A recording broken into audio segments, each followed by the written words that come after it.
Hola, muy buenas tardes, bienvenidas y bienvenidos a este tercer y último webinar titulado Actualizar la convivencia, ciudades y cambios sociodemográficos en España y Japón, que pertenece al cuarto ciclo de conferencias Estudios Globales de Asia Oriental que organizamos ya desde hace 4 años con el máster oficial en Estudios Globales de Asia Oriental de la Universidad Autónoma de Barcelona y ahora en colaboración con el Centro de Estudios e Investigación sobre Asia Oriental, CERAO, y el grupo de investigación Gregal, ambos de la UAB.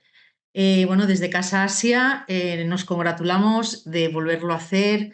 Nos da pena que sea el último, pero sabemos que haremos el quinto en el 2025, ¿verdad, Blay? Y simplemente pues agradecer tanto al doctor Blay y al doctor Sauri, coordinadores de este ciclo, y son, bueno, pertenecen al máster en Estudios Globales de Asia Oriental de la UAB, también al ponente de hoy, al doctor Bueno de la Universidad de Suro, que bueno, nos ilustrará, ¿no?, sobre pues eso, actualizar la convivencia, las ciudades y los cambios sociodemográficos en España y Japón.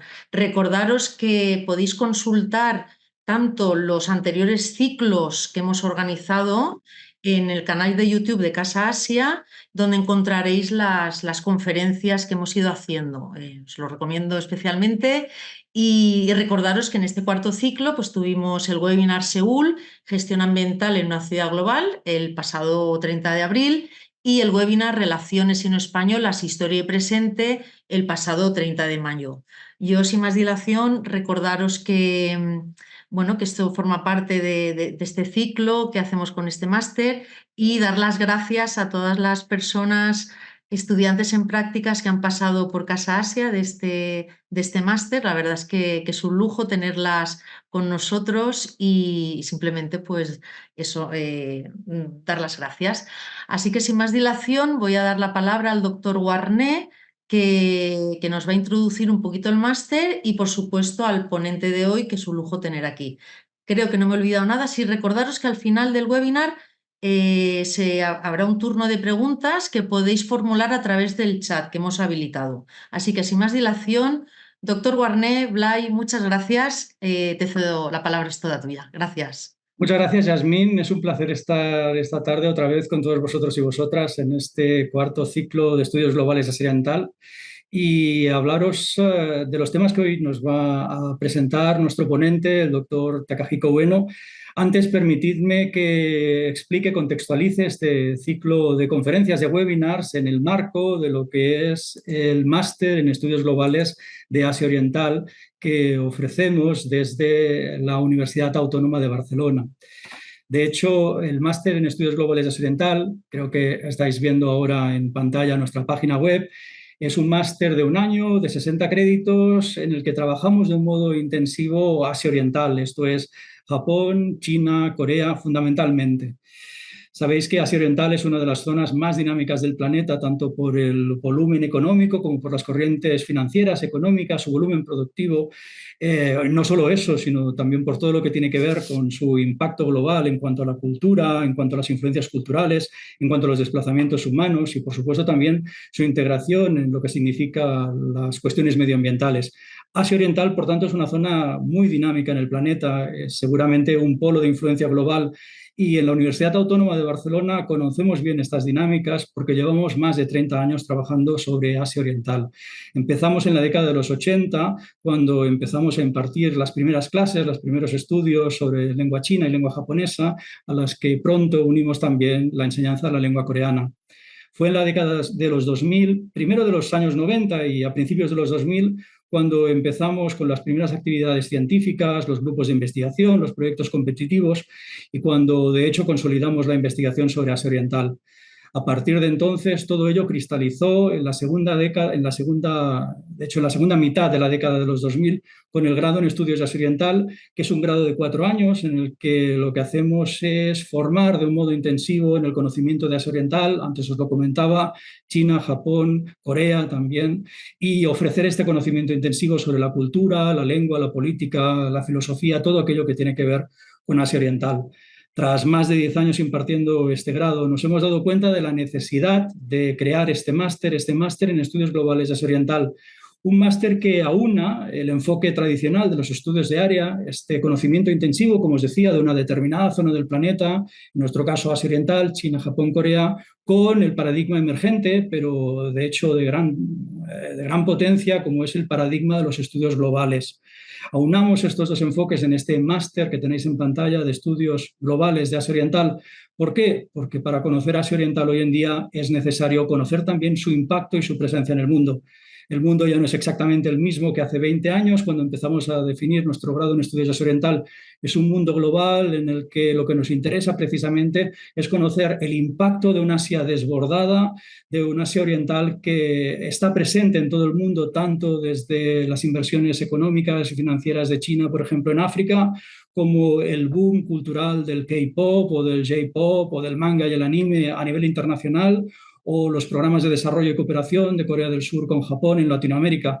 Es de todo esto de lo que trata nuestro máster, el máster en estudios de Asia Oriental. Permitir simplemente que os indique, ahora copiaré también la página web en el chat, que tenéis aquí la información: 60 créditos, un máster de un año, 50% de las clases en inglés, 50% de las clases en castellano. No es necesario el conocimiento de ninguna lengua asiática para cursarlo, porque trabajamos mucho en inglés y de hecho trabajamos también el impacto, fundamentalmente el impacto de Asia Oriental en el resto del mundo. Veis aquí nuestro plan de estudio y ahora, cuando tengáis la web, también lo podréis consultar y podréis ver cómo nos organizamos a partir de una serie de módulos, asignaturas como productos culturales, discursos representacionales e identidades transnacionales, en el que en este módulo en concreto, en esta asignatura, trabajamos todo aquello que tiene que ver con el impacto cultural de Asia Oriental en el mundo, las literaturas, la cultura popular, manga, anime, media studies, videojuegos. El módulo de geopolítica, economía y medio ambiente, también un módulo obligatorio en el primer semestre, como el anterior que he presentado, en el que vemos todo aquello que tiene que ver con la economía, con las corrientes financieras, con la geopolítica, las relaciones internacionales, con el impacto medioambiental de la incorporación de Asia Oriental como un jugador de peso en el mundo. Y a partir de entonces vemos en el segundo semestre ya el módulo de política y sociedad, un módulo que está dedicado al conocimiento de los sistemas políticos y de las sociedades de Asia Oriental, en nuestro caso, como antes explicaba, sobre todo China, Japón y Corea, y una serie de módulos alternativos que están aquí presentes en el programa, lo podréis ver y estaremos encantados de recibir vuestras consultas: sistemas de medios, turismo y planeamiento, movilidad y transporte, y por supuesto el módulo de estudios de caso y el trabajo fin de máster, al cual Yasmín hacía referencia cuando nos hablaba de nuestros estudiantes, nuestras estudiantes en prácticas en Casa Asia, gracias a la acogida siempre generosa que tenemos por parte de Casa Asia con nuestros estudiantes. Simplemente mencionar que si estáis interesados e interesadas en este programa, el calendario de admisión todavía está abierto hasta el 24 de junio. Podéis formar parte de este segundo plazo, termina ahora el 24 de junio, de este segundo periodo de preinscripción, y el 1 de julio ya nos pondríamos en contacto con vosotras para indicaros si habéis sido admitidos, y de hecho estamos muy interesados en todo tipo de currículums que vengan tanto de humanidades como de ciencias sociales, como incluso de otras disciplinas, para construir juntos este nuevo marco de estudio que es el de los estudios globales de Asia Oriental. Es en este marco en el que hemos también desarrollado este ciclo de conferencias. Hoy es la tercera conferencia, nos lo decía Yasmín, nos hace una especial ilusión poder dedicar esta tercera conferencia al tema que hoy nos ocupa y a nuestro ponente, al profesor Takahiko Ueno. De hecho, esta tercera conferencia se centra, como bien decía Yasmín, en todo lo que tiene que ver con el multiculturalismo, con el cambio sociodemográfico, desde una perspectiva comparada, Japón y España. Como sabéis, este tercer ciclo de conferencias lo hemos dedicado sobre todo a estas intersecciones entre España y Japón, o Corea del Sur o China, así como en otras ediciones dedicamos los 3 ciclos anteriores a hacer un update, una actualización de todo aquello que tenía que ver con los estudios de Asia Oriental, tanto en Latinoamérica como en el ámbito europeo, como en el ámbito español.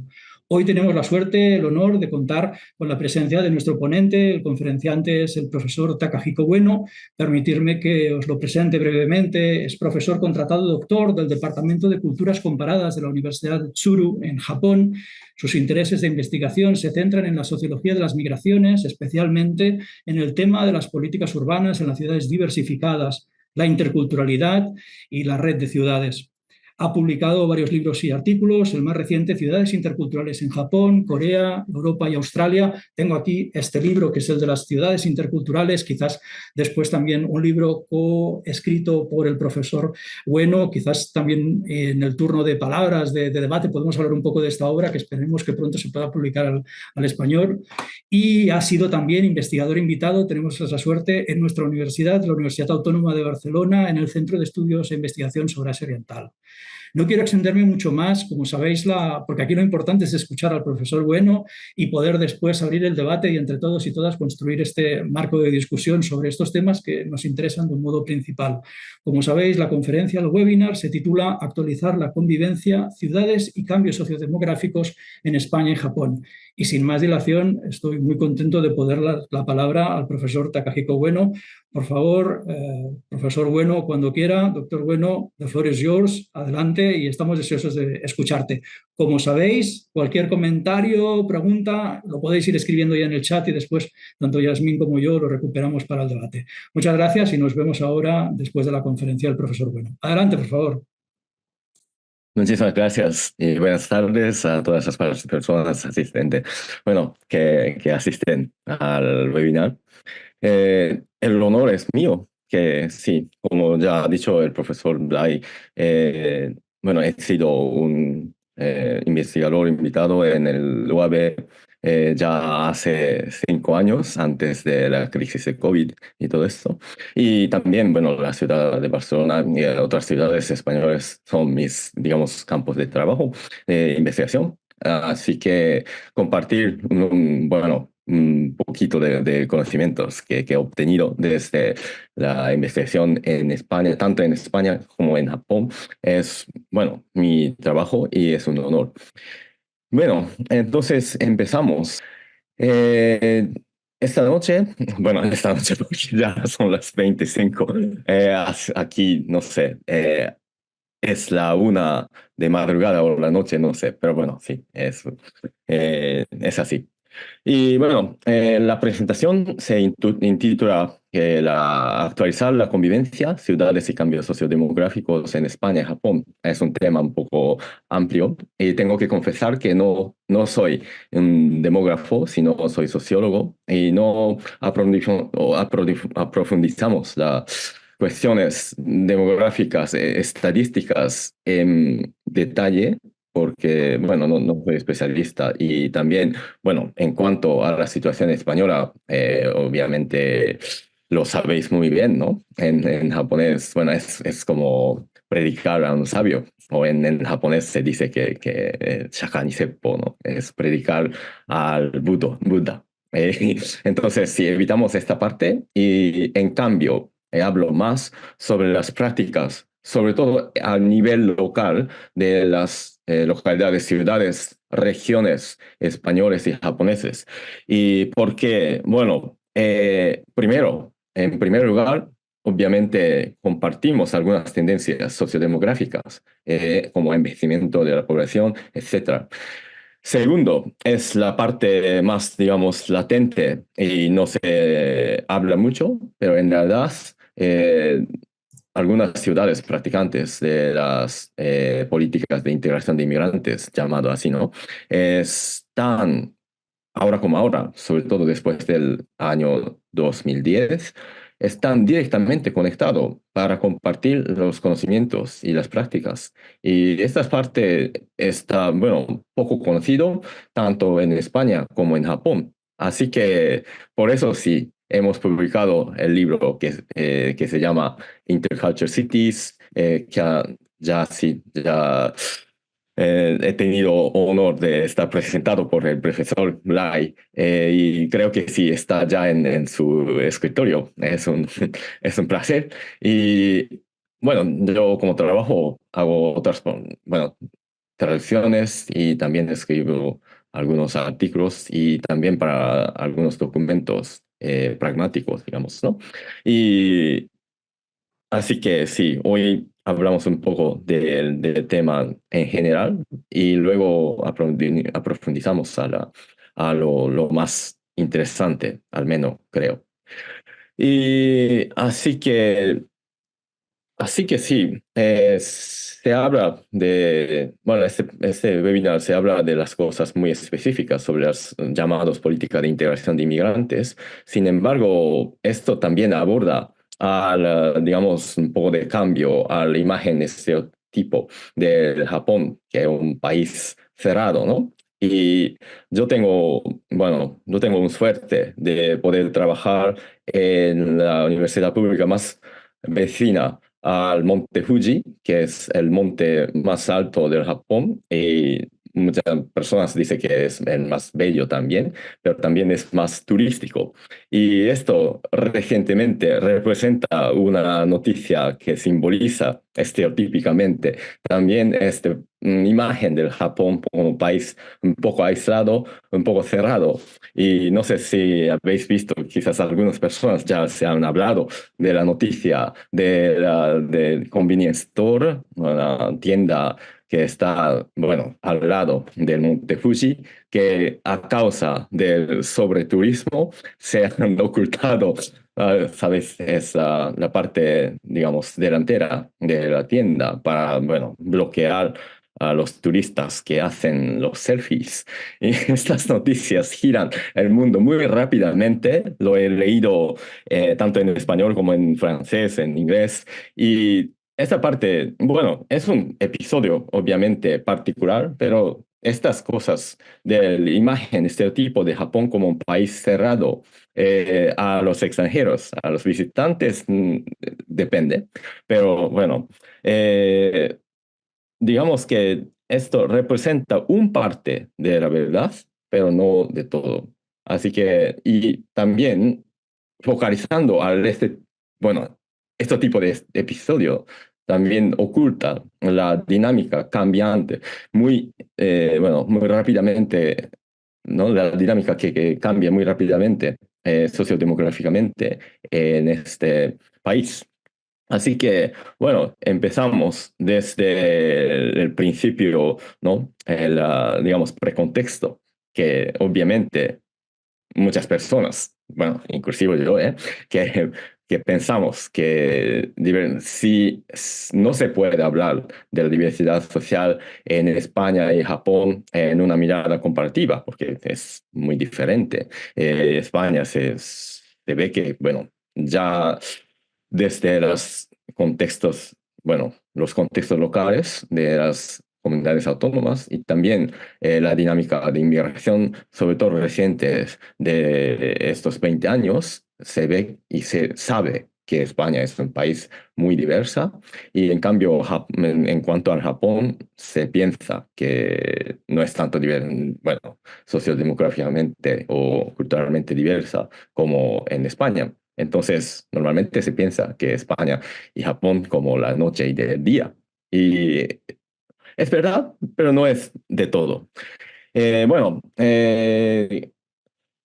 hay que declarar, ¿no?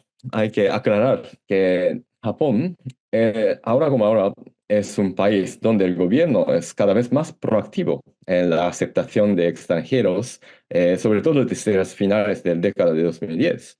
Y también es un receptor activo de algunas ideas de la política de integración o política de control de frontera desde Europa, Estados Unidos, Australia. Bueno, notoriamente en una parte y activamente en otra parte. Y así que en realidad, la realidad está muy cambiado. Lo que no cambia es el discurso del gobierno central, que todavía no se acepta el Japón como un país de inmigración. Digo, bueno, el gobierno dice que no, en el sentido de que, bueno, en una parte es evidente que el número de residentes extranjeros en Japón ya alcanzará la cifra récord de más de 3 millones en 2023, el año pasado, en un contexto de escasez de mano de obra debido al descenso de la natalidad y al envejecimiento de la población. Así que algunos, bueno, demógrafos bueno, prevé que el número de residentes de origen inmigrantes, que en la actualidad, bueno, en la actualidad representa aproximadamente el 3% de la población, que obviamente desde el estándar europeo parece poco, pero en realidad, considerando la población de Japón, que es más de doble de la de España, en realidad no son pocos, ¿eh? Sin embargo, esto se prevé que aumente hasta aproximadamente el 12% en 2065. Claro, bueno, no sabemos del futuro, no está cierto, pero bueno, al menos hay este tipo de provisión. Por lo tanto, el gobierno japonés ha cambiado su política de inmigración cerrada para los residentes de larga duración y para aceptar ampliamente personal extranjero con ciertas características y habilidades que pueden ser inmediatamente efectivas en el lugar de trabajo, dice. En 2018, la oficina de gabinete del Japón ya oficialmente ha declarado así. Lo que pasa es que a pesar de este tipo de actividad, digamos, ¿no? Proactividad a la importación, llamado, de la mano de obra extranjera, el gobierno central todavía no se reconoce, bueno, su país como un país de inmigración, porque, bueno, no se estabilice, etcétera. Bueno, el discurso continúa. Eh, Sin embargo, en el ámbito de los gobiernos locales, la realidad está muy, bueno, toda es más dinámica en el sentido de que, por ejemplo, en 2017, la ciudad de Hamamatsu, que luego hablamos, en la prefectura de Shizuoka, que está en el centro de Japón, una ciudad industrial, uno de los líderes en Japón con amplia población extranjera de afuera de Asia Oriental, como Brasil, fue la primera ciudad asiática en unirse al programa de ciudades interculturales. Es uno de los una de las iniciativas, una red mundial de ciudades que ha adoptado políticas llamadas interculturales para la integración de inmigrantes. Así que en realidad algunas, bueno, digamos, realidades locales está, bueno, ya refleja más la dinámica o coordina con la tendencia dinámica sobre las políticas de inmigración internacional a nivel mundial o a nivel europeo.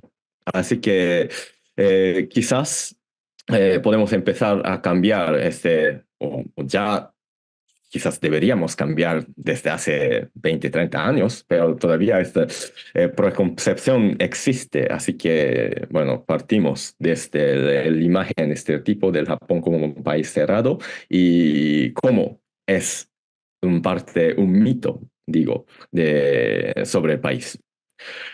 Así que, bueno, este tipo de discurso del Japón cerrado suele empezar desde la época de Edo, que es de Shogun llamado, y claro, de la premodernidad, que tenía una política de cerrar el país al extranjero. Ahora como ahora, los historiadores no dicen que sí, no era totalmente verdad, porque había unas conexiones globales muy importantes en algunas ciudades de puerto, etcétera. Pero bueno, todavía existe este tipo de imagen. Sin embargo, hay que tener en cuenta de que obviamente con muchísimas violencias y claro, muchísimas bueno, opresiones, Japón una vez ha sido un imperio muy grande en la parte del Asia Oriental y también hacia el sureste Asia. O, bueno, en realidad el nombre, el topónimo sureste Asia viene del colonialismo japonés y luego, bueno, sucesor, los americanos se han continuado este tipo de investigación también, ¿no? De area studies. De hecho, Benedict Anderson, uno de los pioneros en la teoría del nacionalismo, en realidad es especialista de Sureste Asia. Y entonces, en realidad, como dice el famoso Eiji Okuma, que es un intelectual japonés que había investigado los discursos sobre cómo ha cambiado los discursos de Japón, digamos, japonidad, ¿no? Cómo es ser japonés antes y después de la Segunda Guerra Mundial. Ha exportado que en realidad la pérdida de bueno, gran parte del imperio después de la Segunda Guerra Mundial bueno, fue un momento más importante para esta imagen del Japón aislado o Japón, bueno, apartado del resto del mundo, inclusive las dinámicas migratorias. En realidad, bueno, antes, durante el imperio, no fue así. Y ahora no tengo tiempo para profundizar este tema, pero luego si tenéis algunas preguntas, os recomiendo el libro de Eiji Oguma. Y también bueno, esta pérdida de territorio obviamente afecta a los discursos sobre el Japón homogéneo, pero también institucionalmente. En verdad, en algunos, digamos, sistemas de bienestar que ya nacían, ¿no? Antes o ya en la primera parte del siglo pasado, algunos sistemas, algunos esquemas ya habían incluido los extranjeros, bueno, no los extranjeros, los súbditos, ¿no? Del imperio, como algunas partes ¿no? de chinos y coreanos. Sin embargo, después de la Segunda Guerra Mundial, desgraciadamente digo que se han excluido principalmente los extranjeros. Lo interesante es que al final, después de los años 70, cuando Japón se unió, digamos, a los clubes de países, digamos, avanzados, ¿no? Como OECD, etcétera, se han reincorporado los extranjeros en el sistema de bienestar parcialmente y otros, digamos, sistemas del Estado. Bueno, sobre, ¿no? digamos, la imagen y la realidad del imperialismo, colonialismo japonés, hay bastante investigaciones interesantes. También desde los investigadores de fuera de Japón, escrito también en inglés.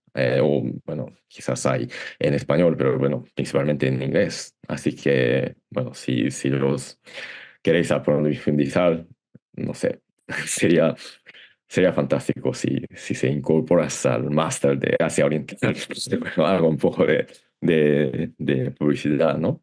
Y también hay, hoy como hoy, hay otros tipos nuevos, digamos, nuevas perspectivas sobre este tipo de colonialismo japonés y colonialismo interno de los japoneses en cuanto a los ex súbditos, sobre todo coreanos, que vivían y viven en Japón después de la Segunda Guerra Mundial. Por ejemplo, la investigadora Sarah Park ahora sí, ahora appartiene a la Universidad de Helsinki. Escribe sobre las historias de vida de los coreanos que vivían o huían de Corea, sobre todo de la isla de Jeju. Y bueno, saltamos esta parte.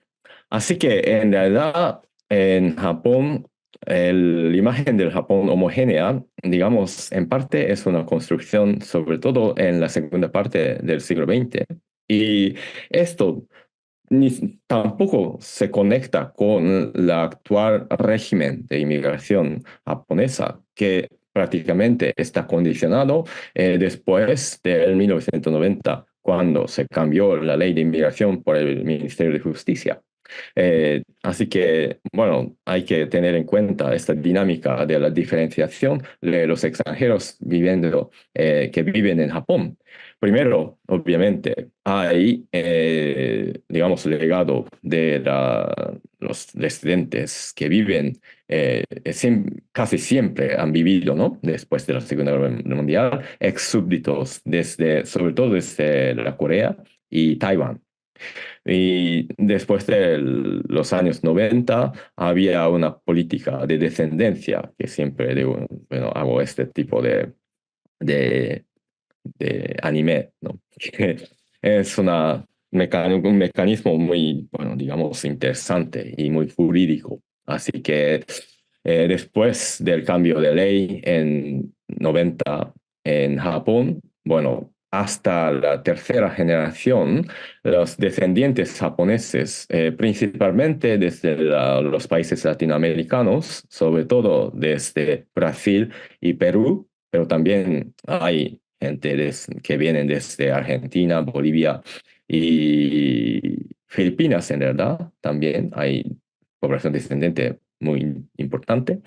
Eh, Así que la lógica de la ley actual es que si bueno, y esto, bueno, hay varias teorías, pero bueno, algunos estudiosos como Takamichi Kajita dice que en realidad esta política de descendencia estaba conectado muy netamente con la aceptación de la, digamos, casi ciudadanía a los ex súbditos, bueno, desde, ¿no? Los que venían desde los ex colonias y obviamente, desgraciadamente, habían muchísimas discriminaciones y habían obviamente muchísimas resistencias y hasta la, bueno, segunda, tercera generación, en los años 80, se han comenzado a tomar conciencia de la mayoría japonesa y ya el gobierno bueno, prácticamente ha tenido mm, ninguna otra, bueno, opción que reconocer, ¿no? Reconocer la ciudadanía, casi ciudadanía de residencia permanente a los ex súbditos desde Taiwán y Corea. Lo que pasó es que si los coreanos o taiwaneses de la tercera generación, ¿no? Que los que viven en territorio japonés por 3 generaciones estarán reconocidos como segundos ciudadanos, ¿no? Bueno, no es una eh, expresión, bueno, correcta, pero bueno, sí. Que bueno, porque sin derecho de participación política, etcétera, ¿no? Pero bueno, como residencia establecida, los ministerios japoneses, sobre todo el Ministerio de Justicia, pensó que los descendientes de japoneses que vivían fuera del territorio japonés por 3 generaciones también tenían derecho de tener casi lo mismo estatus que los ex súbditos. Así nació, bueno, hay otras teorías, pero así nació la política de descendencia a los Nikkeis, descendientes de japoneses. Otras políticas o categorías de inmigración de Japón simboliza, digamos, este tipo de discurso de Japón cerrado. Y de hecho, uno de los estudiosos, Cornelius, se ha llamado como las puertas laterales, side doors, como la característica de la política de inmigración del país, en el sentido de que no se reconoce mucho inmigración, sobre todo no de la high skills, ¿no? Bueno, entonces claro, hay algunas excepciones y estas excepciones en realidad es cuantitativamente en realidad grande, pero bueno, todavía no se reconoce como país de inmigración, así que no se puede aceptar muchísimas inmigración laboral. Sin embargo, se acepta algunos otras categorías como las Nikkeis, que prácticamente son los descendientes, pero en realidad en la localidad, las ciudades japonesas, mayoría de ellos trabajan en las fábricas, etcétera.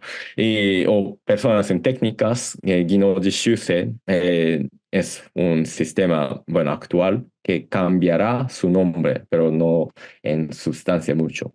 O hay otras vías como matrimonios o entertainers, que es un otro tema, pero bueno, hoy no tenemos tiempo de profundizarlo.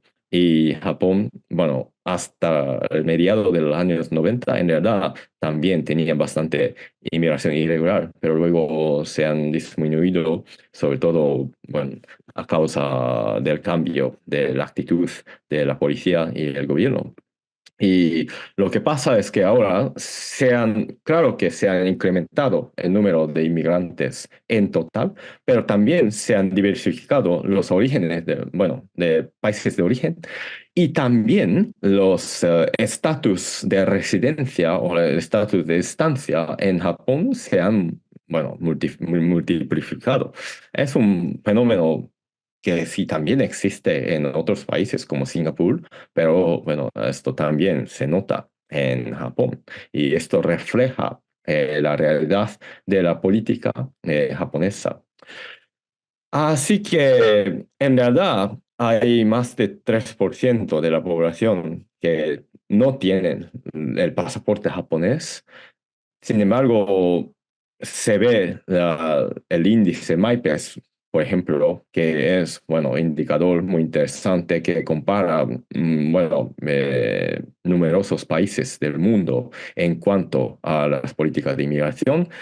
Japón tiene su nota bastante baja respecto a los otros países vecinos o Asia-Pacífico y europeos, ¿no?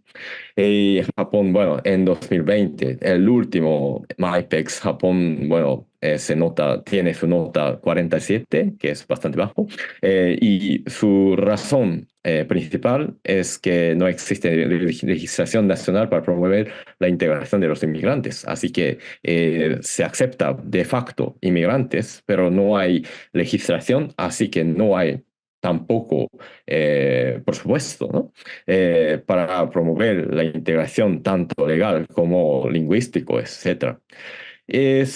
Sin embargo, es interesante que este index MyPEX también nota que a nivel local, las ciudades son más activas, se han formado una red nacional para la integración de inmigrantes, etcétera. Así que, bueno, internacionalmente se han comenzado a reconocer que haya otra dinámica. Pero bueno, esto se ve y estoy bastante de acuerdo, pero bueno, no será suficiente para cambiar de todo la dinámica, ¿no?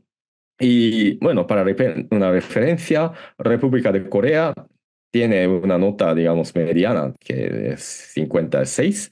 Y prácticamente la única diferencia importante entre Japón y Corea es que la Corea tiene legislación oficial para promover la integración de los inmigrantes desde 2007. Así que ya, bueno, sus políticas en realidad es muy familiarista, pero bueno, tiene ya más de 15 años de experiencia. Y claro, Australia tiene más, bueno, punto alto, etcétera. Pero bueno, eso tiene, digamos, poco que ver con la realidad hacia oriental, ¿no? Así que se ve bueno, demografía, bueno, se ve la dinámica de las políticas internacionales. Estos puntos son, bueno, tienen poco que ver con la dinámica europea, ¿no? Como la Unión Europea y España, que obviamente hace parte de ella. Sin embargo, si ves al nivel más local, en realidad también tenemos algunos retos en común. Bueno, claramente esto es digamos, precontexto que compartimos algunas dinámicas demográficas bueno, envejecimiento de la población, etcétera, ¿no? De hecho, edad media de la población autóctona son bastante altos en Japón, pero también en España. Y también compartimos la tendencia global de que si mides la edad media de la población inmigrante, obviamente es más, digamos, joven. Y esas, digamos, dinámicas demográficas son, bueno, no cambia tanto como las políticas del gobierno central, pero esto obviamente no es suficiente para, bueno, obviamente comparar dos países, ¿no? Y tampoco, bueno, es suficiente para justificar las investigaciones. Sin embargo, lo interesante es que tanto en España como en Japón hay unas bueno, ideas que ahora como ahora se comparte en cuanto a la integración de inmigrantes en digamos, la dinámica socioeconómica, sociodemográfica que cambia y diversifica muy rápidamente. Luego os explico que, por ejemplo, en la edad, eh, desde, bueno, 2014, entonces ya hace 10 años, en realidad, siempre estoy haciendo unos trabajos de campo en ciudades españolas y también participo a las, digamos, redes de ciudades interculturales, que es una, bueno, digamos, una reunión, ¿no? De red de ciudades que adopta este tipo de, eh, bueno, nuevas ideas y prácticas de integración de inmigrantes. Así que esto, obviamente, es, bueno, es consonante con el tema principal de este webinar, ¿no? Actualizando la convivencia. Es muy interesante que sobre todo desde la segunda mitad del año 2000, sobre todo en Europa, se empezó a hablar más del interculturalismo que asimilacionismo o multiculturalismo. Y ese interculturalismo o lo intercultural, quizás en España, sobre todo en Barcelona o Madrid, quizás se oye mucho, pero bueno, no es fácil concretarlo, porque es un discurso, digamos, político que ahora sí no entro en detalles, pero bueno, en realidad que nace no desde la academia, sino es más desde el pragmatismo local de los técnicos, de los algunos, bueno, digamos, intelectuales que trabajan con las autoridades locales. Sin embargo, el principal de interculturalismo europeo es que, bueno, ya evitamos el asimilacionismo, tampoco el multiculturalismo, que, digamos, algunos dicen que divide la sociedad, o asimilacionismo también, obviamente, incluye algunos, bueno, partes de opresión, ¿no? Entonces, en verdad, bueno, digamos, tomamos una vía en media y eso es, bueno, discurso principal del interculturalismo. Obviamente hay más elementos importantes y profundos, pero bueno, lo más importante ahora es que es bajo digamos, el nombre del interculturalismo, en una parte varias ciudades. Esto es un esquema bastante viejo y ahora creo que sí, hay más de 25 ciudades participantes, pero bueno, de frente a las, digamos, cambios de la sociedad sociodemográfica, en realidad, en España, las autoridades locales están buscando las políticas de integración, digamos, más justas, pero también se conectan, ¿no? Se comparten las prácticas eh, y, bueno, hacen reuniones, etcétera, ¿no? Y, bueno, sí, he publicado algunos, bueno, resultados del trabajo de campo que he hecho en España, pero bueno, sí, esto no entro en la profundidad, pero en España se ve la dinámica muy interesante en breve, que es, bueno, comparten algunas prácticas interesantes, innovadoras de integración de inmigrantes. Yo, por ejemplo, me focalizo en las prácticas que se llama la estrategia antirrumores, que, bueno, prácticamente combate los estereotipos de los inmigrantes, prejuicios sobre los inmigrantes, y que nace desde la área metropolitana de Barcelona. Pero lo que pasa es que en los años 2010, muchas ciudades con, obviamente, los contextos muy distintos sobre la inmigración, tanto extranjeros como autóctonas, comparten este tipo de buenas prácticas. Y entonces he investigado cómo lo hacen y bueno, este esquema explica la dinámica, pero bueno, sí, ahora no entro. Simplemente explico que algunas ciudades, en realidad, por ejemplo, he comparado algunas ciudades en la área metropolitana de Barcelona que tradicionalmente tiene más, digamos, variedades de nacionalidades en inmigrantes y también como la dinámica es más viejo y algunas localidades en País Vasco, Euskadi, que tiene relativamente poca experiencia obviamente había inmigración, pero relativamente poca experiencia de la diversificación de inmigrantes. De hecho, ahora todavía la mayoría de inmigrantes son de Marruecos o países latinoamericanos. Y obviamente entonces los contextos son distintos.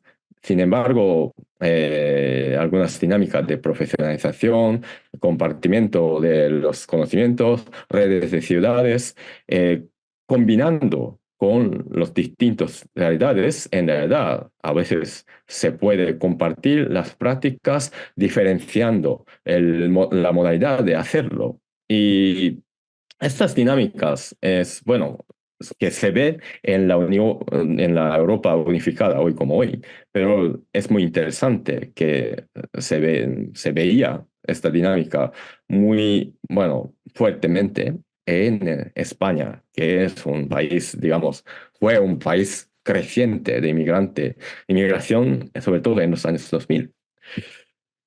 Y normalmente se piensa que no haya este tipo de dinámica muy fuerte, rápida en Japón, que se considera como un país bastante cerrado a los extranjeros o inmigrantes. Sin embargo, en realidad, la composición de los estatus de inmigrantes se está cambiando mucho y también las nacionalidades principales de las poblaciones extranjeros se están cambiando muy rápidamente. Entonces, bueno, hay un poco de brecha en la estadística, pero en general se está disminuyendo porque se envejece junto con la población autóctona, la población ex súbdito del imperio japonés, como la coreana. Claro, hay también nuevos coreanos que vienen, sobre todo desde los años 90, 2000, pero principalmente estadísticamente se cambia mucho la demografía, sobre todo en el siglo XXI. Tampoco aumenta, y ya, bueno, tampoco aumentan los brasileños que en los años 90 en realidad estaba en aumento después del cambio de ley que os he explicado antes. Y ahora hay más inmigraciones digamos, de corta duración, dice que el gobierno, pero bueno, algunos se estabilicen, pero sobre todo desde Vietnam. Y en realidad, después del COVID, tampoco vietnamitas son los más, digamos, importantes de los flujos de ingresos, pero bueno, sí. Lo más importante es que en realidad en Japón la inmigración no solo incrementa, sino también diversifica. Entonces, en realidad, algunas dinámicas se comparten con la situación española o de bueno, muchísimos países digamos, europeos o, claro, con la Corea o Taiwán. Entonces, en realidad, la dinámica sociodemográfica obviamente bueno, se nota menos que en España, que tiene una, bueno, población de extranjeros más de 10% de la población general. Sin embargo, en realidad, el contenido, digamos, del cambio se comparte bastante con el caso japonés. Lo que pasa en realidad es que no como, bueno, claro, sí, yo estoy consciente de que también la realidad española es muy diversa, hay, digamos, lados muy, bueno, hay elementos muy difíciles con conexión con otras minorías, digamos, históricas. Sin embargo, al menos en España, como se ve en esta mapa, ¿no? Se comparte muchísimas, bueno, ciudades con los contextos de diversidad social muy distintas. Pero en Japón, como simboliza el discurso del gobierno central que no acepta su país como el país de inmigración, en realidad lo que pasa es que los discursos y las políticas y prácticas sobre la integración de inmigrante fragmentan. Sobre todo localmente, entonces desde los locales y locales no se coordina mucho. Es un fenómeno, bueno, interesante o, bueno, subjetivamente preocupante, pero hay que analizarlo, ¿no? Y es muy interesante porque el caso de Hamamatsu, que, bueno, luego os explico, es un internacionalmente ahora se reconoce como un caso excelente, o al menos caso líder de Japón en cuanto a, a los cambios, ¿no? Actualización de la política de convivencia. Sin embargo, este caso también simboliza en realidad la realidad fragmentada del país. Os explico. Lo que pasa es que, como ya he explicado, en Japón, obviamente los pioneros, digamos, ¿no? En cuanto a la convivencia, o en Japón se llama Tabunka Kyosei, que es, bueno, la convivencia multicultural. Y después del año 2000, precisamente en 2006, el gobierno, el Ministerio del Interior, bueno, crea un, digamos, un guideline, un estándar de instrucciones no forzada para las autoridades locales sobre cómo hacer la integración de facto inmigrantes. Entonces, hoy como hoy, esta palabra Tabunka Kyose es una palabra, digamos, oficial del Estado o de las autoridades locales. Sin embargo, en realidad también esta palabra de Kyose, Tomoni Kiru, es, bueno, es muy interesante que lingüísticamente muy consonante con el caso español de convivencia, porque Kyose, Kyo es tomo, es con, junto, y Kiru es vivir. Entonces, bueno, lingüísticamente es muy parecido. Lo que pasa es que obviamente su origen es muy distinto, diverso, y uno de los orígenes son precisamente los movimientos de antidiscriminaciones, sobre todo desde los ex súbditos, sobre todo desde los coreanos, porque numéricamente era lo más grande antes de los años 80. Sin embargo, lo que pasa es que después la importación de algunos modelos, sobre todo europeos, o en realidad en la ciudad de Hamamatsu, en realidad hace referencia al caso de la política de interculturalidad de la ciudad de Hamamatsu. Así que eh, hay otras dinámicas muy importantes de la integración de inmigrantes.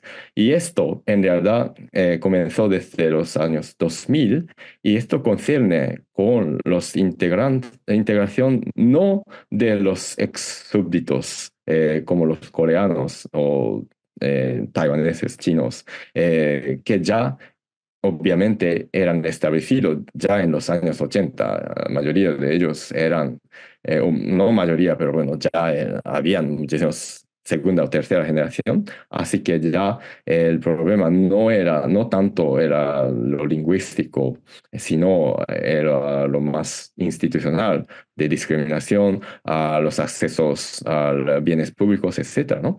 En cambio, discurso oficial, sobre todo desde los años 2000, en cuanto a la integración de inmigrantes, era, bueno, era para los Nikkeis. Entonces, bueno, obviamente habían otras dinámicas de inmigración desde los a otros países. Sin embargo, al menos oficialmente se miraba más a los latinoamericanos, principalmente brasileños. Entonces, eh, es muy curioso que la red de ciudades interculturales que ya había mencionado en España nació en los años 2010. En cambio, en realidad en Japón ya en la primera mitad de los años 2000 se habían ya formado la red de ciudades para la integración de inmigrantes. Es una dinámica, digamos, temprano, pero excluyendo las ciudades que tiene, ciudades principalmente industriales o postindustriales, vecino principalmente a Tokio o Osaka, que tienen larga historia de antidiscriminación de los coreanos y taiwaneses, y también se habían implementado algunas medidas como el Congreso de los extranjeros, porque todavía no tienen acceso al derecho al voto, etcétera, ¿no? Sin embargo, esta nueva red de los años 2000, que se llama Gaikokujin Shuju Toshikaigi, bueno, es muy difícil traducirlo porque es una red de ciudades donde reside ¿no? Densamente la población extranjera. Es un término muy burocrático, y esto, una vez en 2010, incorporaba más de 20 ciudades. La dinámica muy interesante que después bueno, ya en 2010 se había dinámica de la crisis económica anterior. Sin embargo, bueno, en los años 2000, en realidad ya los incorporantes, número de incorporantes se disminuye a la mitad. Entonces ya tiene, bueno, más o menos 10 ciudades como ahora, porque ya los retos de integración, digamos, de los inmigrantes níqueis, brasileños, peruanos, ya se están cambiando desde lo lingüístico o desde lo habitual a la incorporación y antidiscriminación de la segunda generación, en parte. Entonces, en general, se puede decir que la dinámica migratoria existe en realidad en Japón. Sin embargo, bueno, principalmente a causa del discurso y práctica del gobierno central, que no reconoce su país como un país de inmigración, no se puede coordinar digamos, las medidas de integración, ni siquiera en cuanto a lo lingüístico. En verdad, se establece la ley para la promoción de la enseñanza de lengua japonesa en 2019, así que no había digamos, otro impulso desde el centro. Sin embargo, a lo local había, pero fragmentado. Y lo interesante, digamos, o bueno, un poco, ¿no? Entramos en una parte un poquito, digamos, positivo en cuanto a actualizar la convivencia, es que, como ya os había contado, la ciudad de Hamamatsu, que está en el centro del Japón, y bueno, es famoso por bueno, por la existencia de la empresa como Suzuki o Yamaha. Entonces es una ciudad muy industrial, que, bueno, eh, que es, obviamente, pertenece a la segunda categoría, ¿no? De digamos, ciudades tardías en adoptar la política de integración de facto inmigrantes. Hamamatsu también había historia de los zainichi, ex súbditos coreanos, etcétera, pero bueno, no se reconocía mucho como otras ciudades alrededor de Tokio o Osaka. Así que Hamamatsu está muy conocido como la ciudad más brasileña de Japón, con bastante grande existencia de comunidad brasileña. Y también hay otras personas de otros orígenes. Entonces, no se incorporaba mucho, digamos, ¿no? No se aprendía mucho desde la historia de digamos, old comers en Japón se dice, pero bueno, las minorías viejas de experiencia de extranjeros. Entonces, en Hamamatsu, eh, se habían incorporado en las políticas públicas la convivencia multicultural desde los años 90. Sin embargo, estaba bastante centrado en la temática como las políticas de cohesión, bueno, que suena bien, pero en realidad se mira mucho a la, digamos, estabilidad de la sociedad en total, ¿no? Entonces, se habla mucho de la, bueno, de lo cotidiano, ¿no? Como respetar las reglas locales, etcétera. Y hasta el mediado de los años 2000, la presencia, voz política, ¿no? O de la para cambiar las políticas públicas desde las minorías extranjeras, brasileñas, etcétera. Su presencia era muy limitada y en cambio se pronuncia muchísimo a la internacionalización de la ciudad, porque pues, ¿no? Es una ciudad industrial y mira, ¿no? Bueno, tiene su ambición de ser como una ciudad más internacional y más conocida, ¿no? Entonces se habla mucho de cómo atraer los estudiantes internacionales, etcétera. Y obviamente hay una fuerte presencia empresarial. Entonces, obviamente, se consideraba como una política de inmigración, había que servir para las industrias, ¿no? Entonces, la visión de convivialidad, yo sé, era en Hamamatsu, estaba, bueno, una reflexión del Japón, ¿no? Fragmentada en cuanto a la política de integración de inmigrantes. Lo, lo que pasó, sobre todo en los últimos 10 años, es, a pesar de todo, es muy interesante porque, bueno, se están poco a poco, bueno, al menos intentando superar esta limitación de Tabunka Kyose, convivencia. Y, bueno, se aspira a actualizar el concepto de convivencia. ¿Y cómo? Es la cuestión, obviamente.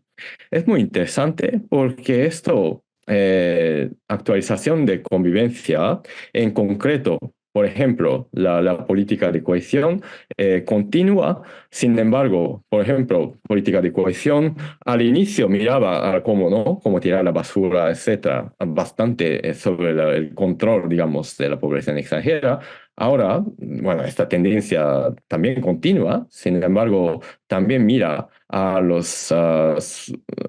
cómo superar la brecha socioeconómica que, bueno, todavía sufre alguna parte de la población extranjera, como en el campo de educación. Y soporte a la educación a los niños es ahora, bueno, hace una gran parte muy importante de la política de cohesión en cuanto a los residentes extranjeros en Hamamatsu. Esto es un cambio, por ejemplo, muy interesante. Sucedió sobre todo después de la crisis de Lehman Shock en 2008. O la presencia limitada continúa institucionalmente. Sin embargo, ahora se habla más sobre los temas socioeconómicos. Este cambio obviamente sucedió en una parte a causa de la crisis de COVID, que sufre más los trabajadores extranjeros que obviamente trabajaban en algunos clústeres, ¿no? Algunas, fábricas donde era muy difícil evitar el contagio, ¿no? Sin embargo, ¿cómo hacerlo? El método es muy interesante, que ahora los congresos de la reunión de extranjeros oficiales, ¿no? Que no tiene la presencia oficial ¿no? Como política institucional, sin embargo, al menos se puede, ¿no? enviar las opiniones al alcalde. Y ahora este tipo de congreso lidera unos intelectuales, profesores de universidades vecinas, que tienen una conciencia, digamos, a los cambios de la sociedad, que ahora habla más sobre las pensiones, sobre las discriminaciones institucionales, eh, también invitando a algunos, digamos, maestros, ¿no? Enviamos, en Hamamatsu ¿no? Invitan a algunos, personas militantes y también oficiales técnicas de otras ciudades con más experiencias de viejas minorías como las coreanas. Así que comparten sus preocupaciones y también sus resoluciones, ¿no? Y también desde el parte de internacionalización empresarial, ahora se están cambiando un poquito, digamos, la mirada. Y sí, digamos, todavía la tendencia es bastante utilitaria de cómo, digamos, utilizar la mano de obra de extranjeros. Sin embargo, ahora también se mira a la incorporación económica, sobre todo, de la segunda generación de inmigrantes, etcétera. Entonces, ahora la visión de convivialidad en Hamamatsu está, lentamente, pero cambiando. Y lo interesante es, en realidad, uno de los, digamos, shocks, ¿no? Uno de los inicios de este tipo de cambio era la incorporación de la visión intercultural desde, principalmente desde Europa, pero también como la referencia, en realidad, como ya he dicho, han leído, digamos, los documentos oficiales de la política de integración, por ejemplo, de la ciudad de Barcelona, que se considera como uno de los, digamos, modelos en cuanto a la interculturalidad. Entonces, sí, este artículo creo que sí, creo y espero que se publique pronto. No, tengo analizado la análisis de he analizado la documento oficial de la política de integración en la ciudad de Hamamatsu, entonces a nivel local, municipal.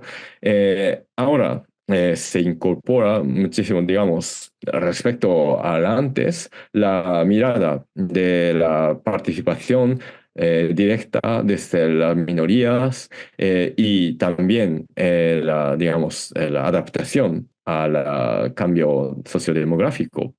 He olvidado, adjuntar la estadística, pero Hamamatsu se estaba conocido como una ciudad de brasileños y sigue siendo así.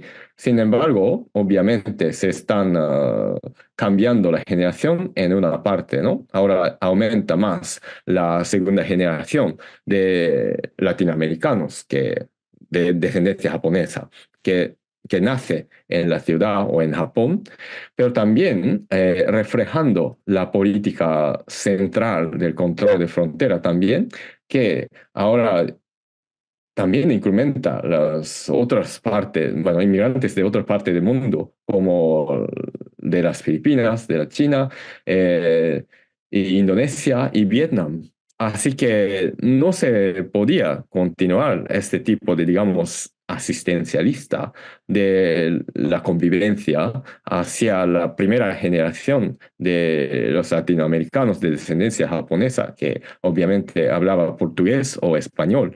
Y ahora había que adaptar a la realidad más diversa y más cambiante, ¿no? Entonces, se han incorporado y también por la aspiración, digamos, de ser una ciudad internacional global, ¿no? Se han incorporado a la Intercultural Cities, ciudades interculturales del Consejo Europeo en 2017. Así que, si miras, si se mira esta dimensión internacional, bueno, se piensa que al final, al menos al nivel local, las ciudades japonesas intentan a seguir el trend, ¿no? De la tendencia internacional o europea en cuanto a la integración de inmigrantes. Es verdad, bueno, si se lee los documentos oficiales de Hamamatsu, se ve que hay la influencia desde, digamos, global o europeo del interculturalismo, de incorporar este tipo de, digamos, diversidad y incorporar este tipo de pragmatismo local. Sin embargo, lo interesante en el caso japonés, quizás sí es igual en diferentes formas en diferentes países, pero en Japón al menos, es que aprendiendo desde fuera, sobre todo desde Europa y Barcelona, se dio cuenta de que en realidad se puede aprender desde otras historias de otras minorías residentes en Japón o a otras instituciones públicas de otra parte de Japón que obviamente crecían con los movimientos para los derechos y antidiscriminaciones en cuanto a los, digamos, viejos migrantes o viejos minorías, ¿no? Entonces, en este caso, bueno, al menos mirando el caso de Hamamatsu, la diversidad, adaptación a la diversidad o actualización de la convivencia refleja, digamos, en una parte lo que he introducido al inicio, ¿no? Que la diversificación o de la categoría de inmigrantes porque el país no reconoce como país de inmigraciones, etc. Bueno, en plan, la contradicción del gobierno central. En otra parte, lo local es la reflexión de este tipo de contradicción. Sin embargo, para enfrentar a esta contradicción, en realidad, sobre todo las localidades, en realidad, por una parte, aprende desde fuera, Europa, España, Barcelona, hay variedades, digamos, variedades de modelos, pero bueno, se aprende. Y aprendiendo desde fuera, se, digamos, reencuentra con la historia del propio país. Entonces, bueno, este tipo de investigación he empezado desde la crisis de COVID, porque, bueno, no se podía viajar hacia Europa, etcétera, ¿no? Pero creo que sí, estoy aprendiendo un poco de esta dinámica, digamos, múltiple que existe en el país de Japón, que es estereotípicamente cerrado, pero en realidad hay este tipo de dinámica tanto internacional o transnacional como local.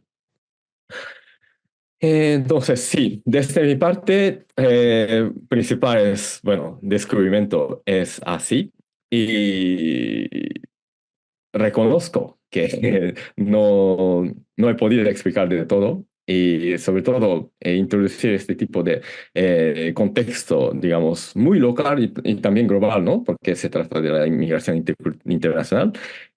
Bueno, es muy difícil. Sí, en parte claramente a causa de mi incompetencia, pero bueno, en general es de naturaleza es difícil. Así que creo que sí, con la pregunta y respuesta se puede avanzar más y abordar más tópicos que os interesan. Así que, bueno, paro mi presentación y paso al profesor Gray. Gracias. Muchísimas gracias, doctor. Bueno, ha sido una conferencia fascinante. De hecho, Yo he tomado muchas notas y me gustaría ahora poder discutir. Creo que tenemos unos 15, 20 minutos para poder hacer este debate, así que no quiero tampoco aprovecharme de mi rol de moderador y empezar a hacer preguntas, así que dejo abierto para vuestras preguntas, ideas, reflexiones. Ya sabéis que las podéis expresar en el chat y, y a partir de aquí vamos a recogerlas para trasladárselas al profesor Bueno. Yasmín, creo que había sobre todo comentarios de agradecimiento. Muchas gracias, muy interesante. Aquí, exacto. Saludos a todos, muchas gracias, me ha interesado mucho. También hemos ido poniendo algunos de los enlaces, por ejemplo, cuando el profesor Bueno ha comentado la obra del profesor Eiji Oguma, algunos trabajos del profesor Eiji Oguma que se pueden encontrar en inglés y también en español. Yo por romper el hielo un poco, sí que me ha gustado mucho, ha sido fascinante, hemos aprendido mucho. De hecho, también este giro del discurso multicultural, de la red de Taunka Kyosei Shakai, ¿no? De esta red de municipios inicial, ¿no? A partir del 95, ¿no? De la segunda mitad de los años 90, de esta red inicial de ciudades multiculturales japonesas y luego a este cambio en la Gaikokujin Shuju Toshi Kaigai, en la que de hecho ya se plantea otro nivel, que es el de, va más allá, no solamente el de los invitados, trabajadores invitados, este concepto, que en sí ya es un concepto a revisar, sino que es el de los plenos ciudadanos y los derechos también de estos ciudadanos.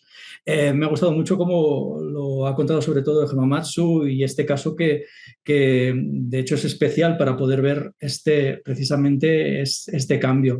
Y me venían varias ideas a la cabeza mientras lo estaba comentando el profesor Bueno. Por un lado, claro, las proyecciones poblacionales. Recuerdo muy bien en 2010 que Naciones Unidas recomendó, eso fue en el año 2010, ¿no? Recomendó al gobierno japonés, bueno, hizo una proyección poblacional y dijo, si Japón, pues en 2050 quizás tendrá unos 91 millones de habitantes, de los cuales estos 91 millones, ahora estaremos en los 127, 28 millones, ¿no? Pues de los cuales estos 91 millones de habitantes, un 40% de la población será mayor de 65 años, pues Naciones Unidas recomendaba, esto era en el año 2010, pues ustedes tienen que tener en cuenta que necesitan integrar unos 34 millones de extranjeros como trabajadores, porque si no, no podrán seguir manteniendo el nivel de producción que tenían, por ejemplo, en 1995. Si quieren mantener que eran 87 millones de personas, si quieren mantener este nivel de producción, necesitan incorporar anualmente como medio millón de extranjeros, lo que es una cosa realmente extraordinaria y, por supuesto, ya sabíamos que no sucedería. Pero no sé, profesor Bueno, ¿cómo ve usted, cómo ves tú esta falta de una política vertebrada desde el gobierno central de inmigración? Sí que existe, lo comentabas en el caso de Corea del Sur, en el caso de Japón, y se ha dejado en gran parte a manos de la municipalidad y de las ciudades la gestión real de lo que significa. Has comentado, por ejemplo, el tema de las basuras, he explicado muy rápido. En Japón poder sacar la basura a la calle depende mucho también de los conocimientos que se tenga de la sociedad y de la lengua, puesto que para un día pues es en el sistema de reciclaje, para unas cosas, para otras. Por tanto, es necesario, toda la vida social en Japón está muy vertebrada también a nivel urbano a través de las asociaciones de vecinos. Si no se forma parte de la sociedad, no se conoce la lengua, es muy difícil eso.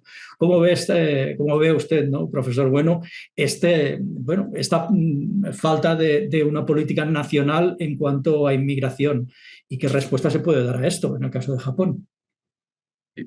Bueno, antes de todo, muchísimas gracias por dar unas asistencias en cuanto a los enlaces, etcétera, ¿no? Es muy importante dar la asistencia, ¿sabes? Bueno, hoy como hoy, porque son las 2:30 en Japón y creo que si los que despiertan, salvo yo, sí, sigue el fútbol de Euro. Bromas aparte. Sí, bueno, entonces sí, lo que me comentaste es muy importante en el sentido de que es verdad que el gobierno japonés pretende a ser solo un guardián, un control, ¿no? Del responsable del control de frontera, no de la integración de habitantes existentes que viven, ¿no? Sin embargo, bueno, obviamente el profesor conoce mucho mejor la historia de Japón que yo, entonces quizás entenderá que el poder japonés no es, digamos, no es tonto en el sentido de que aprende, en verdad, si miras a la historia de industrialización del Japón, desenvolvimiento de ferrovías en Japón, etcétera, siempre comienza desde los, digamos, potencia locales y luego el gobierno central a un cierto punto toma sus puntos, ¿no? Esenciales, digamos, lo más interesantes para el capital y la política, ¿no? Y creo y algunos estudiosos como Yoshikaze Shiobara ya apunta al hecho de que obviamente el gobierno central de Japón no quiere aprovechar de todo del interculturalismo y discurso de interculturalismo desde el Consejo de Europa, porque algunos puntos obviamente toca con su política de no inmigración.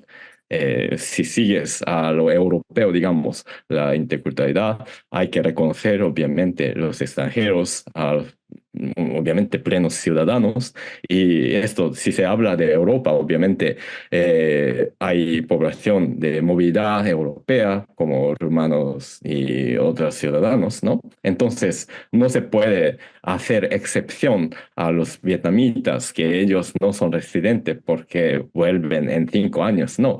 Al final no se puede hacer este tipo de excepcionalismo japonesa, así que el gobierno no reconoce como un país intercultural. Sin embargo, en realidad, si miras detalladamente en japonés, porque en Japón se utiliza mucho el inglés a los japoneses, entonces roadmap se dice, digamos, un plan para integración, en realidad, un plan para convivencia existe desde 2018 y si lees, bueno, minuciosamente, en realidad se incorpora muchísimas buenas prácticas desde las ciudades interculturales y algunas iniciativas en realidad europeas.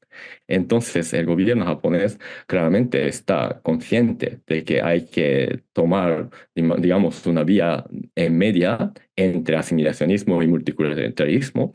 Lo que pasa es que ellos convierten en una versión japonesa muy utilitarista del interculturalismo. Entonces, se habla mucho, por ejemplo, de la prevención de desastre. Este campo hay un artículo muy interesante en japonés que en realidad las ciudades más conservadoras, que obviamente estereotípicamente se piensan que oponen a los extranjeros de todo, en realidad son más activos a las incorporaciones de extranjeros en cuanto a la prevención de desastre. Porque claro, se mira al envejecimiento de la población y en Japón hay numerosas posibilidades de calamidades, ¿no? De desastres naturales como de terremotos, etcétera. Entonces hay que pensar a los extranjeros, pero desde su punto de vista de mayorías, ¿no? Entonces, en verdad, y esto extrañamente crea una resonancia con una parte del discurso de interculturalismo, porque interculturalismo habla de los contactos entre autóctonos e inmigrantes, se habla de las cooperaciones y participaciones locales. Entonces, sí, claro que prevención de desastres locales es muy importante y esto claramente hace parte de, digamos, una convivencia intercultural. Sin embargo, si excluyes otra parte de participación, digamos, real, política y, bueno, a veces delicadillo, ¿no? No se puede, obviamente, alcanzar a la participación o igualdad total, ¿no? Y estas cosas en realidad está sucediendo, sobre todo desde, digamos, la época final del gobierno de la administración de Abe II. Sí. Interesante, muchas gracias. De hecho, forma parte, ¿no?, de estas buenas prácticas y de este paso de Tabun Kakyoshi Shakai al Gaikokujin Shuju Toshikaigi, ¿no?, a esta nueva red, ¿no? ¿Hay algún comentario también? Bueno, hay comentarios de agradecimiento, veo también muchas gracias, ha sido muy interesante. Y nos comenta también una de las personas que asiste a la conferencia, muy interesante, muchas gracias. Siempre se ha dicho que en Japón es complicado obtener un piso alquilado siendo extranjero. Me gustaría preguntarle hasta qué punto esto es cierto y, si lo fuera, a qué motivos cree que se debería. Muchas gracias. ¿Cómo ves esto? Adelante, Takahiko Ueno, profesor Bueno, ¿cómo lo ves? ¿Es cierto? Sí. Esta imagen es cierto, es una imagen que de hecho forma parte del imaginario colectivo cuando también se piensa en Japón y hay alguien que ya No, está informado. no, desgraciadamente es una realidad en parte, ¿no? Porque en Japón, pero bueno, en realidad esto y otras discriminaciones, casos de discriminaciones, conciernen en realidad a toda la población japonesa, porque en Japón no hay una ley bueno, comprensiva contra la discriminación de este tipo. Y esto obviamente afecta también a las otras minorías y otras personas también con handicap y otras cosas, ¿no? Entonces es digamos, un problema muy grande y esto entonces se conecta con otros tipos de crimen de discriminación, como hate speech, ¿no? Discurso de odio, etcétera, que ahora puntualmente hay una ley, digamos, contra los discursos de odio. Sin embargo, no es tanto efectivo. Y bueno, esto es, sí, claramente, es un caso, digamos, aparte, pero también el tema de piso es un parte de una realidad. Lo que pasa es que esto también se diferencia entre lugares y lugares. Y, por ejemplo, hay un episodio muy interesante, porque bueno, mi padre es originario de Tokio, de oeste, donde hay la base militar americana más grande del área metropolitana. Y, entonces, en algunas zonas, obviamente, hay una cierta, digamos, aceptación o cierta interculturalidad tradicional a los extranjeros. Y en su ciudad, Hamura alquilaba a los extranjeros casi con ningún problema. Lo que pasó después del Lehman Shock en 2008, cuando los brasileños peruanos trabajaban en las fábricas, perdieron tanto trabajo, en realidad había una inmigración interna de los brasileños peruanos cerca del base militar americano, porque ya obviamente no podían, ¿no? Vivir por ejemplo, en dormitorio de la fábrica, etcétera, porque perdieron Claro. trabajo. Y alternativa era obviamente buscar otro piso bastante barato con este tipo de tolerancia, digamos, ¿no?, a los extranjeros. Y esto es una realidad. Entonces, obviamente depende del país, depende de la región y depende también, desgraciadamente, de su origen también, ¿no? Y otra cosa muy interesante es que sigue siendo este tipo de discriminación. En realidad, si ves al mercado mobiliario, en realidad, ahora como ahora, compran muchísimas, bueno, viviendas los chinos. Vale. Como, Con el yen sí, bajo, claro. sí, sí, sí. Esto se nota muchísimo, muchísimo en Tokio, ¿no? Y lo más gracioso es que esto es en una, digamos, fruta de la liberalización del mercado para crear una ciudad global, Tokio. Entonces, sociodemográficamente, en realidad está cambiando lo que pasa. Entonces, sí, esto en realidad está muy consonante con lo que he presentado esta noche, ¿no? Vale. Entonces, la realidad local está cambiando, pero el sistema legal que debería coordinar las diferentes realidades japonesas no existe todavía. Esto sería una respuesta provisional. Muchas gracias. Un último comentario antes de cerrar. Bueno, con agradecimientos. Ahora también en Japón se está discutiendo estos cambios en la normativa, bueno, sí, en las normativas, las disposiciones para los solicitantes de asilo.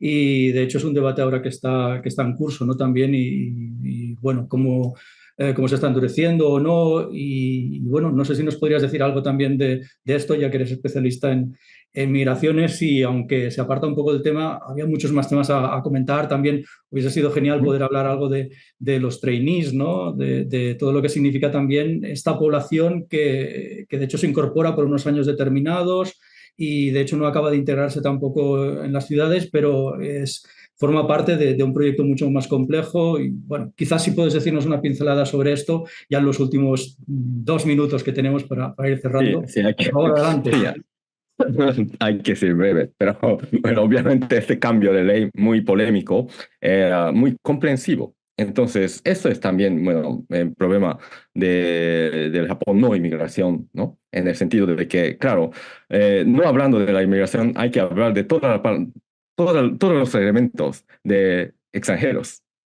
porque hay varias categorías y cuando cambia la ley, obviamente se puede incluir todo como un paquete, ¿no? Y esto es muy problemático. Y este cambio de este año, bueno, este mes, fue emblemático en el sentido de que en una parte sí que se han cambiado el sistema de trainees, que era ya polémico y bastante, ¿no?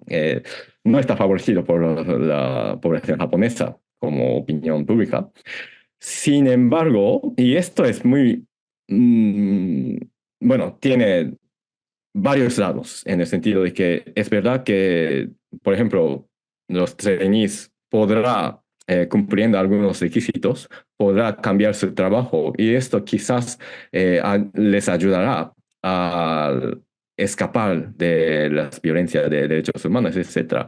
Pero también se dice que este nuevo sistema no funciona tanto. Ya habían oposiciones desde los países emisores como Indonesia.